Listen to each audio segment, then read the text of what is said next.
Enquanto o mundo inteiro voltava sua atenção para os campos de batalha e os campos de concentração, uma verdade sombria e escondida pulsava nos recantos mais secretos do regime nazista. Sob o silêncio de uma rotina aparentemente normal, os nazistas realizavam experimentos e ações que, até hoje, carregam uma carga de horror e impacto profundo na história da humanidade. Eles não se contentavam apenas em tentar eliminar vidas, em apagar corpos e memórias.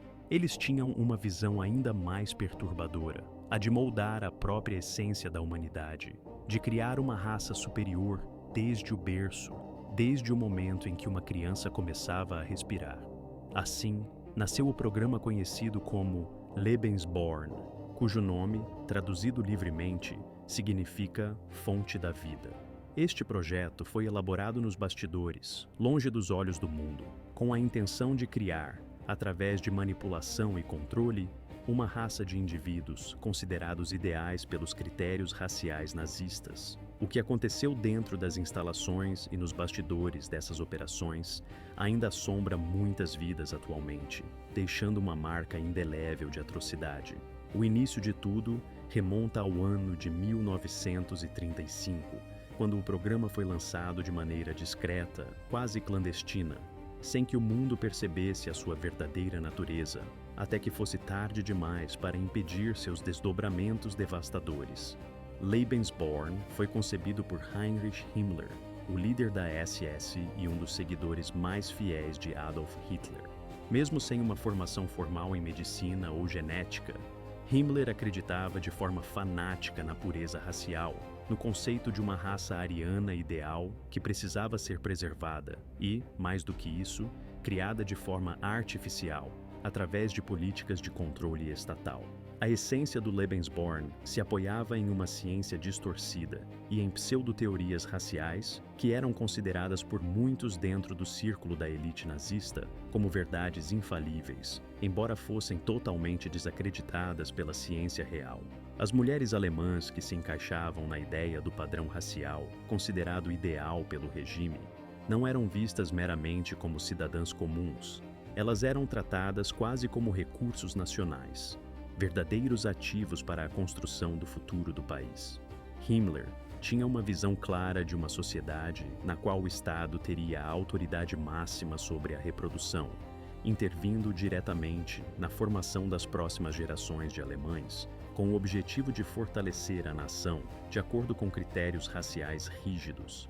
Ele acreditava que a força da Alemanha dependia do aumento da natalidade de crianças consideradas racialmente valiosas, especialmente em um momento em que o país se preparava para a guerra, com a esperança de que essas novas gerações garantissem a supremacia racial pretendida pelos nazistas. Assim, o programa Lebensborn foi criado sob o guarda-chuva da Organização de Bem-Estar da SS, conhecida como Escritório Central de Raça e Assentamentos da SS.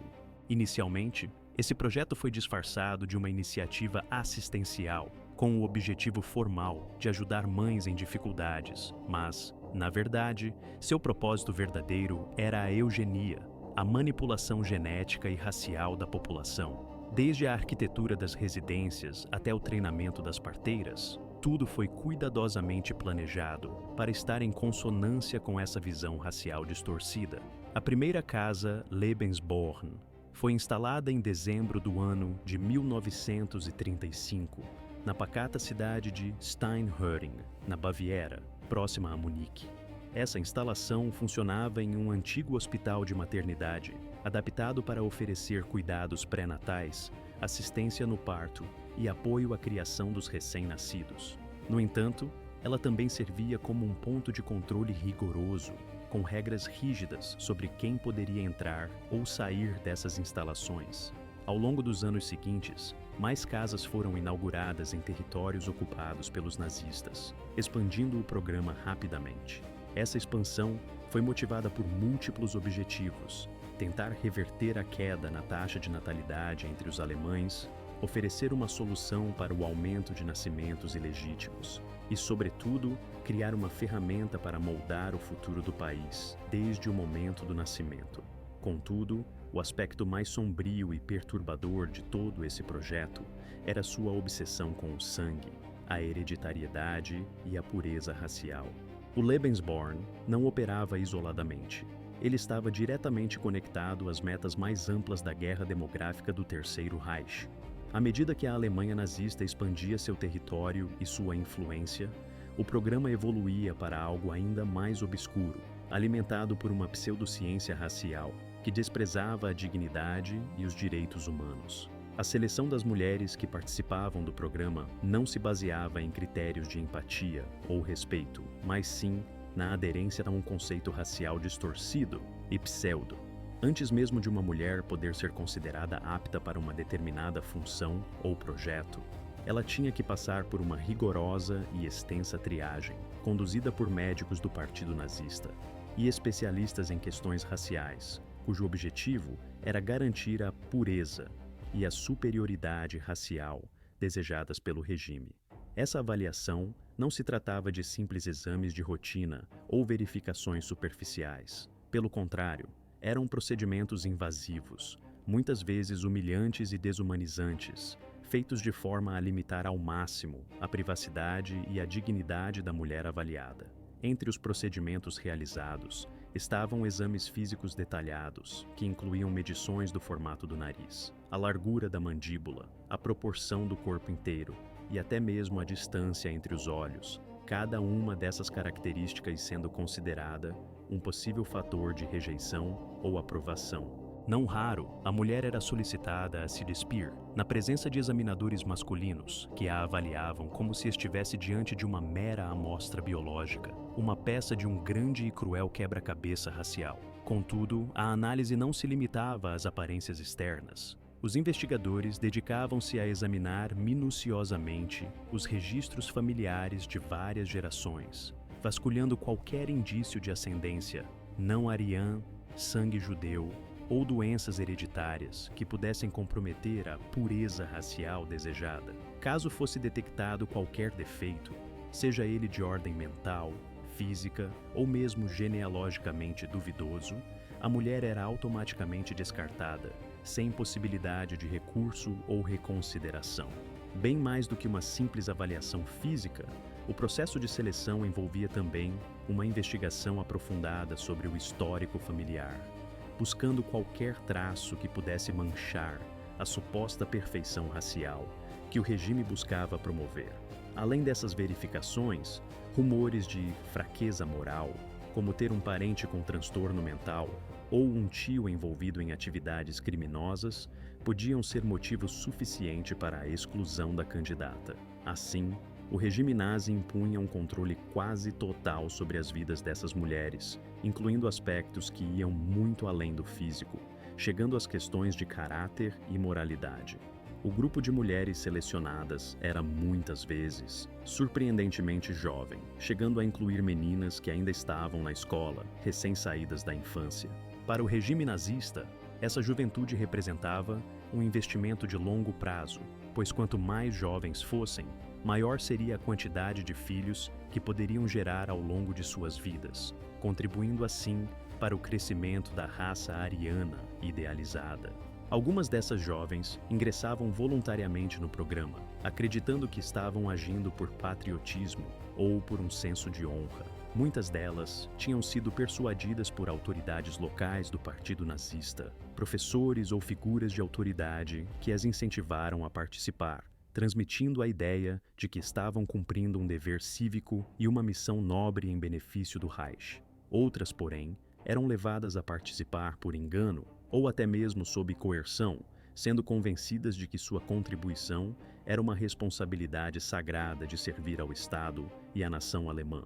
Embora a postura oficial do regime afirmasse que as mulheres participaram de forma voluntária e consciente, a verdade por trás dessas declarações era bastante mais sombria e complexa. Há registros que revelam que muitas dessas meninas foram pressionadas a envolver-se em relações sexuais com oficiais da SS, sob o pretexto de casamento racial ou união racial, uma prática que visava fortalecer a suposta pureza racial do regime através de laços pessoais.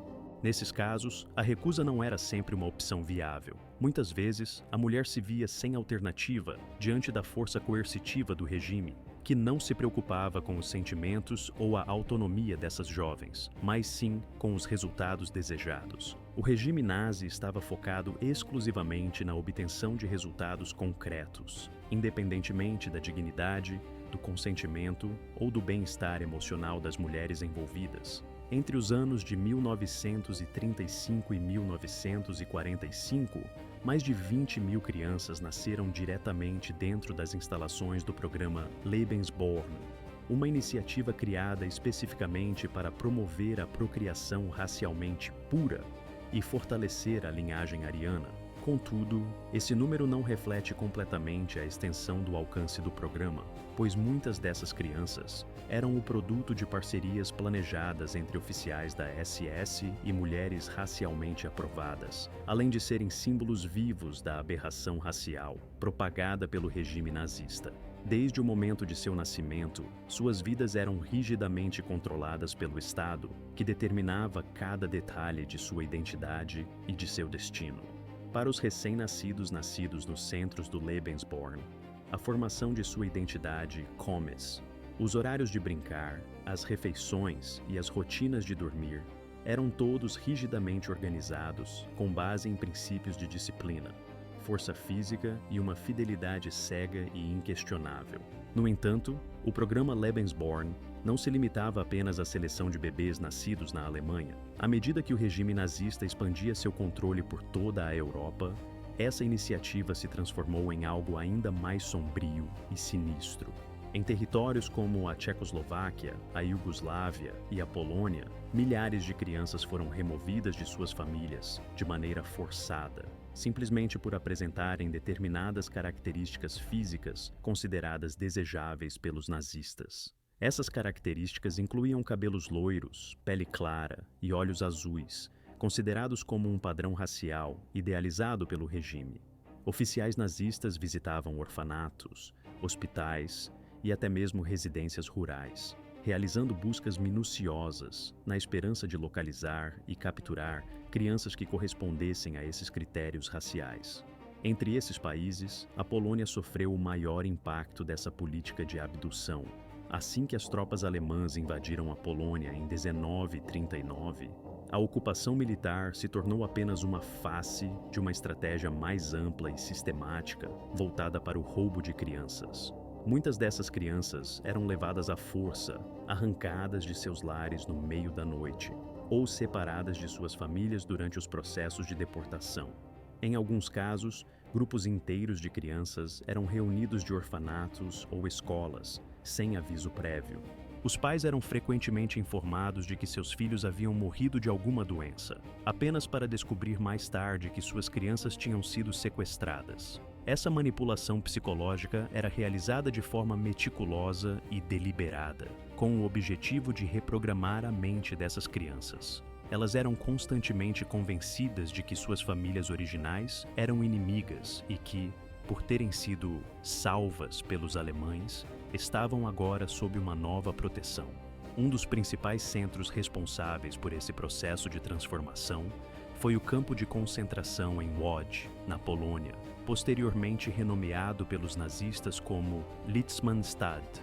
Dentro dessa cidade, foi criado um centro especial denominado Kinderkäse, que à primeira vista parecia um orfanato comum. No entanto, por dentro, médicos realizavam avaliações raciais, exames físicos e testes psicológicos, com o objetivo de determinar a aptidão ou inadequação das crianças. Aqueles considerados racialmente inadequados enfrentavam destinos desoladores. Alguns eram enviados para outros campos de trabalho forçado, enquanto outros simplesmente desapareciam sem deixar rastros. As crianças que passavam pelos testes recebiam novos nomes alemães, aprendiam a língua alemã e eram colocadas em lares Lebensborn ou entregues a famílias aprovadas pelos nazistas para serem criadas como suas próprias. Muitos eram convencidos de que seus pais biológicos haviam morrido ou os tinham abandonado, e assim, cresciam acreditando que eram alemães desde o nascimento. A escala dessa operação foi imensa. Estimativas históricas indicam que pelo menos 200 mil crianças foram sequestradas durante o conflito, sendo a Polônia o país mais atingido por esse crime. com uma quantidade maior de crianças raptadas do que qualquer outro lugar. Outros países sob influência nazista, que também sofreram com essa política de abdução, incluíam a Eslovênia, a Ucrânia, as terras tchecas e partes da União Soviética. Todo esse processo era altamente organizado e burocrático. Arquivos eram cuidadosamente mantidos, rotas de transporte eram planejadas, e cada criança era marcada como se fosse uma mercadoria, como se fosse um item de inventário. Após o término da guerra, as tentativas de localizar e recuperar essas crianças se mostraram complexas e muitas vezes infrutíferas. Muitos desses pequenos foram relocados para regiões profundas na Alemanha ou na Áustria, com seus registros alterados ou destruídos. Algumas crianças passaram anos acreditando que eram alemãs e rejeitavam a ideia de retornar a uma terra ou a uma família que mal conseguiam lembrar. Organizações como a Cruz Vermelha Internacional e as autoridades polonesas do período do pós-guerra fizeram esforços consideráveis para localizar o máximo possível dessas vítimas, mas os obstáculos emocionais e logísticos eram enormes. No final, apenas uma pequena fração, aproximadamente 15%, conseguiu reencontrar suas famílias de origem e recuperar sua identidade verdadeira.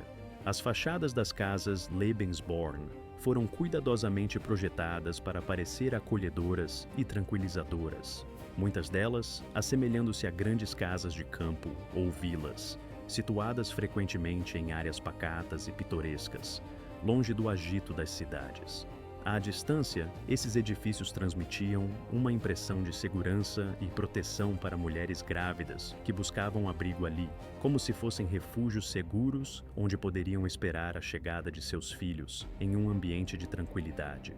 Contudo, por trás dessas portas, a realidade era completamente diferente, pois esses locais operavam com uma precisão militar e uma frieza que causava calafrios, demonstrando uma indiferença que beirava a desumanidade. As mulheres grávidas admitidas nessas residências eram imediatamente submetidas a regras rigorosas e a uma vigilância constante, sem espaço para autonomia ou liberdade de decisão. Seus dias eram rigidamente regimentados, com horários fixos para refeições, períodos de descanso controlados e exames médicos obrigatórios. A alimentação, cuidadosamente regulada, não tinha como objetivo principal o bem-estar das gestantes, mas sim garantir que o desenvolvimento do bebê estivesse alinhado com os ideais raciais do regime nazista, que promovia a supremacia ariana como uma meta máxima. Essas mulheres tinham pouca ou nenhuma autonomia, pois eram monitoradas incessantemente por enfermeiras e parteiras leais às forças do regime, que as observavam como se fossem peças de uma máquina de reprodução, e não como seres humanos. A ligação emocional ou o vínculo materno eram desencorajados fortemente, pois o staff treinado para essa tarefa via as gravidezes mais como processos clínicos do que experiências humanas de maternidade.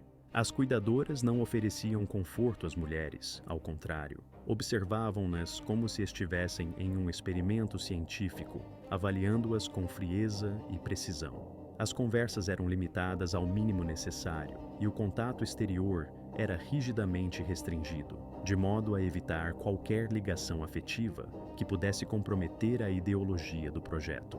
Muitas dessas mães não eram sequer informadas sobre o destino final de seus bebês. Recebiam apenas a promessa de que seriam cuidados pelo Estado, enquanto seus filhos eram rapidamente examinados após o nascimento.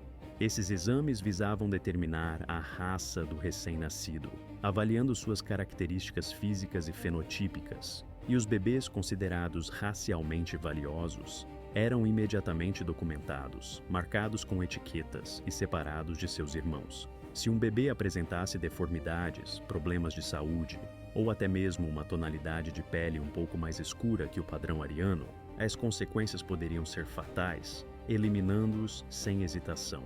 Para os funcionários que trabalhavam dentro dessas casas, os bebês não eram considerados crianças no sentido comum. Eles eram apenas material genético, sujeitos à validação ou descarte conforme os critérios raciais do regime.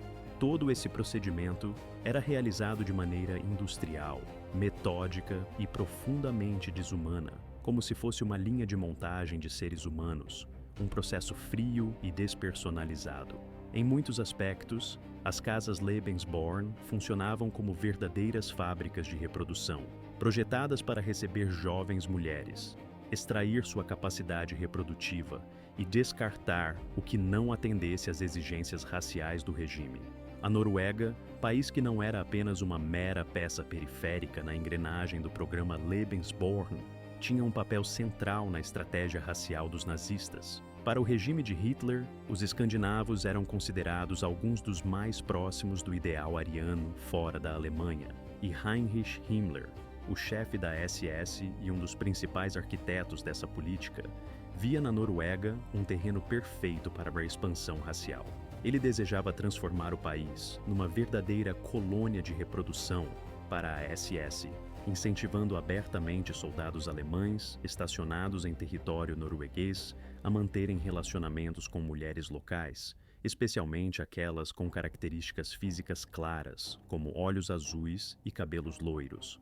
Embora tais relacionamentos nem sempre fossem obrigatórios, eles eram fortemente promovidos pela propaganda nazista, que buscava criar uma narrativa de união racial e de fortalecimento do ideal ariano.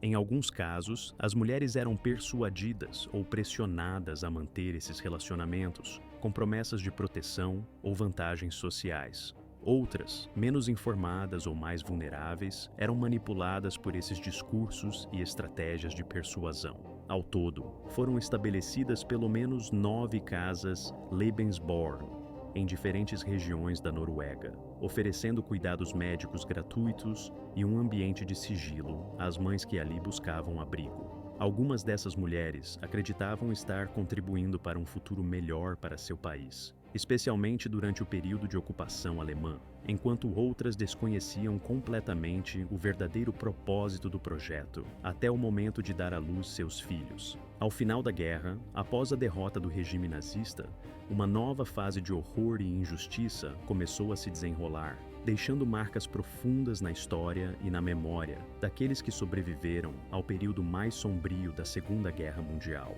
Os filhos das crianças que haviam sido envolvidas na iniciativa Lebensborn, juntamente com suas mães, passaram a se tornar alvos de uma perseguição implacável, não apenas de uma condenação moral pública, mas também de uma verdadeira e devastadora violência institucionalizada. O governo norueguês, que buscava desesperadamente limpar sua imagem após anos de ocupação alemã, passou a tratar esses jovens e suas mães como um verdadeiro vexame nacional, uma mancha na narrativa oficial de reconstrução e orgulho do país. Para isso, muitas dessas crianças foram retiradas à força de seus lares, muitas vezes contra a vontade de suas mães, e enviadas para abrigos isolados, localizados em regiões remotas, onde suas vidas passaram a ser controladas rigidamente. Essas crianças, muitas delas ainda muito jovens, eram colocadas em orfanatos distantes ou em instituições psiquiátricas, onde eram submetidas a procedimentos que, na maior parte do tempo, continham isolamento, humilhação e violência física ou psicológica. Essas experiências traumáticas deixaram cicatrizes profundas na alma de muitos, marcando-os para toda a vida.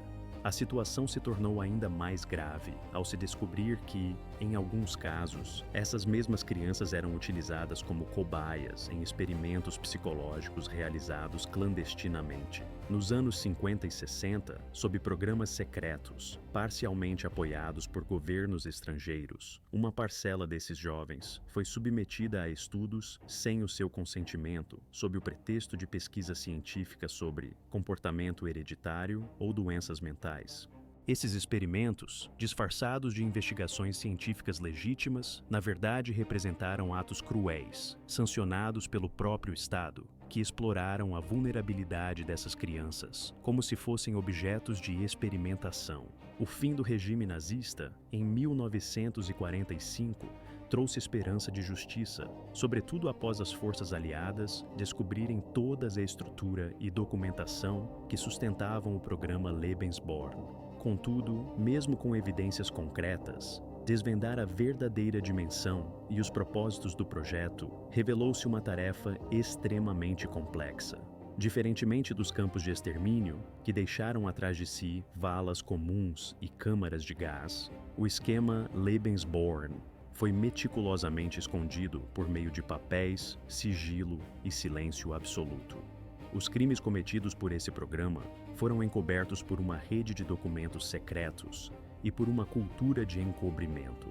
Pouco tempo após sua captura, Heinrich Himmler, um dos principais arquitetos do regime e responsável pelo programa Lebensborn, cometeu suicídio, privando as investigações de uma peça-chave para entender toda a extensão das ações do movimento. Sem ele, muitas perguntas permaneciam sem resposta, dificultando a compreensão completa do que realmente se pretendia com o projeto.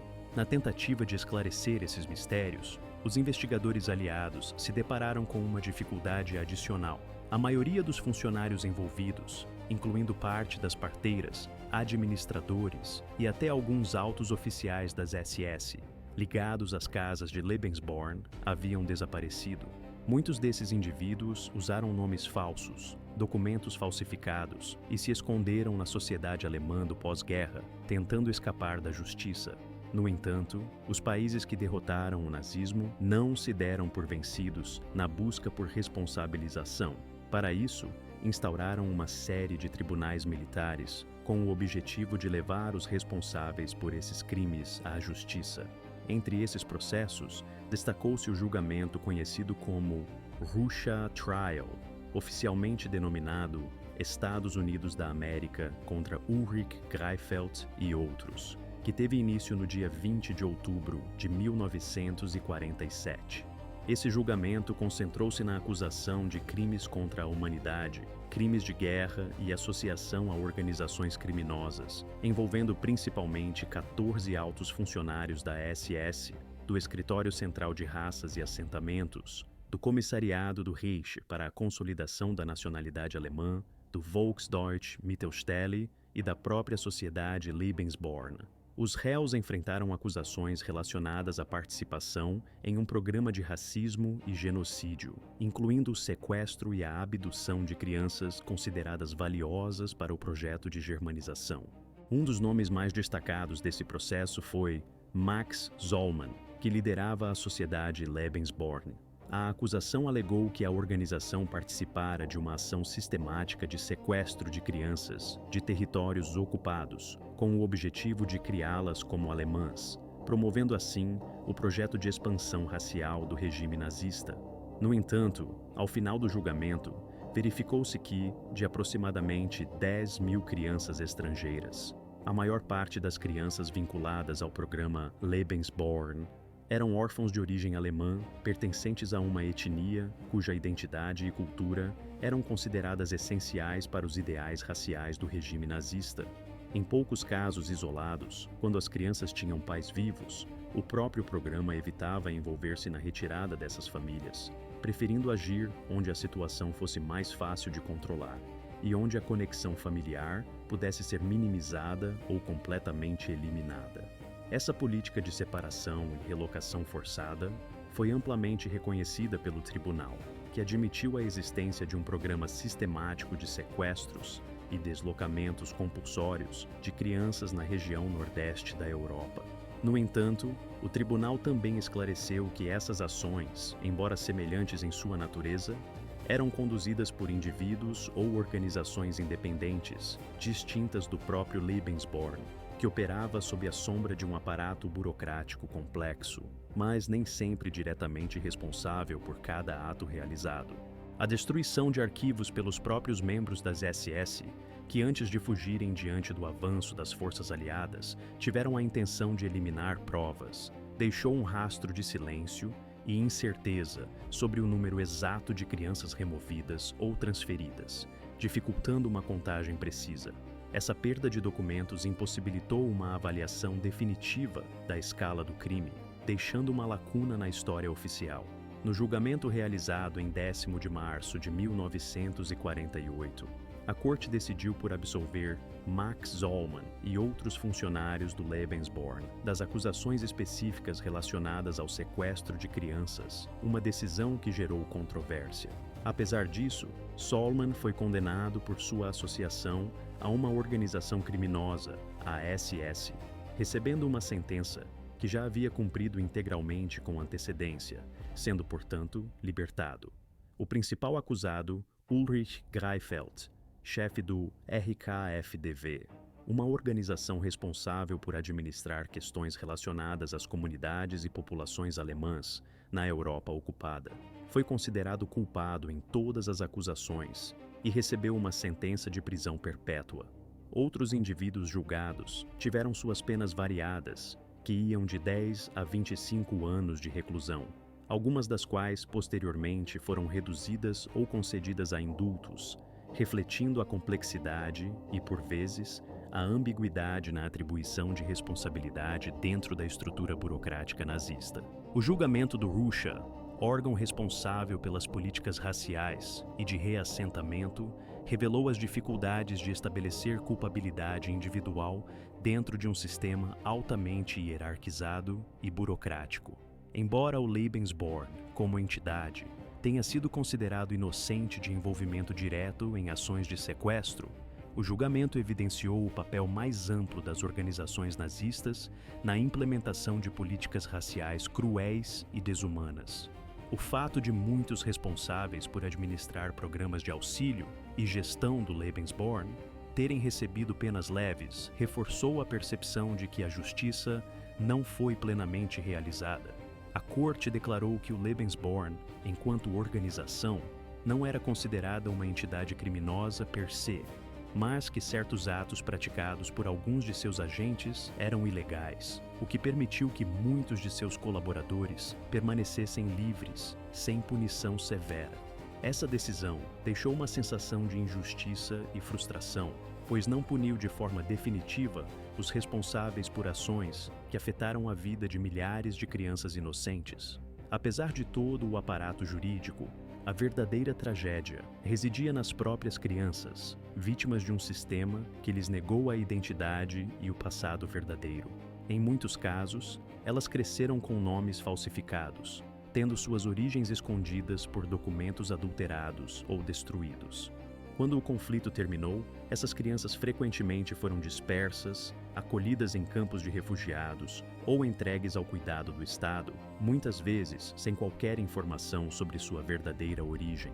Nas décadas seguintes ao fim da guerra, a maioria dos governos evitou discutir abertamente o programa Lebensborn, tratando-o como uma questão vergonhosa de um passado obscuro que deveria ser esquecido. A narrativa oficial relegou essas ações às margens da história, e os sobreviventes muitas vezes foram marginalizados ou silenciados, considerados apenas como testemunhas silenciosas de um período sombrio. Somente na segunda metade do século XX, especialmente nas décadas de 80 e 90, começou a surgir uma investigação mais aprofundada, apoiada em pesquisas históricas sérias e no testemunho de sobreviventes que ousaram contar suas histórias. Alguns desses indivíduos, determinados a descobrir suas verdadeiras origens, empreenderam jornadas pessoais através de diversos países europeus, vasculhando arquivos que permaneciam fechados por décadas. Muitas dessas buscas não resultaram em respostas conclusivas, pois registros de nascimento haviam sido falsificados ou destruídos, dificultando a reconstrução de suas histórias pessoais.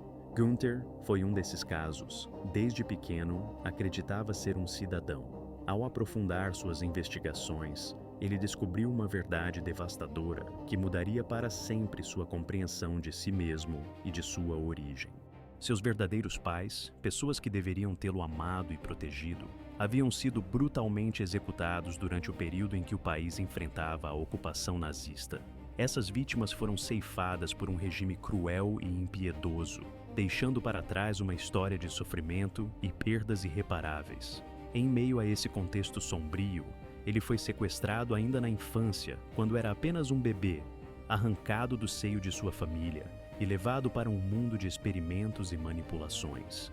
Durante esse período, foi submetido a testes dolorosos e procedimentos que visavam moldar sua identidade, de acordo com os interesses de um sistema que buscava controlar tudo, até mesmo a essência de sua existência. Ele foi germanizado, ou seja, Sua origem, sua cultura e sua história foram completamente apagadas, substituídas por uma nova identidade que não lhe pertencia de fato. Sua infância foi roubada antes mesmo que pudesse pronunciar suas primeiras palavras. E sua verdadeira história foi ocultada por uma rede de interesses obscuros.